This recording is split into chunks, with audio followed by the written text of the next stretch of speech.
અખિલ વિશ્વ ગાયત્રી પરિવાર પંચમહાલ ઉપજનો દ્વારા પ્રાર્થના સભા શાંતિ પાઠ શ્રદ્ધાંજલિ. અમદાવાદ બીજે મેડિકલ કોલેજ પાસે અમદાવાદ લંડન બોઈંગ વિમાન દુર્ઘટનાગ્રસ્ત તથા તેમાં પ્રવાસ કરી રહેલ મુસાફરોએ જાન ગુમાવી છે.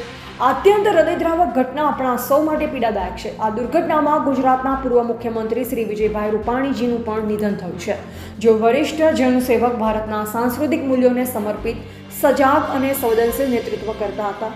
સમગ્ર પંચમહાલ ઉપજનો તેમજ ગાયત્રી પરિવાર પ્લેન દુર્ઘટનાગ્રસ્ત મૃતક આત્માની સદગતિ શ્રદ્ધાંજલિ માટે આ સામૂહિક પ્રાર્થનામાં સામેલ થયા હતા. વિશેષમાં ગુજરાત રાજ્ય ગાયત્રી પરિવાર યુવા પાંખના સંયોજક કિરીટભાઈ સોની તેમજ પંચમહાલ ઘોઘંબા ગાયત્રી પરિવારથી રમણભાઈ પરમાર પણ આ કાર્યક્રમમાં ઉપસ્થિત રહ્યા. ગાયત્રી મહામંત્ર મહામૃત્યુંજય મંત્રની સાથે શાંતિ પ્રાર્થના કરવામાં આવી. રિપોર્ટર નીતિન ભાભોર, મહીસાગર.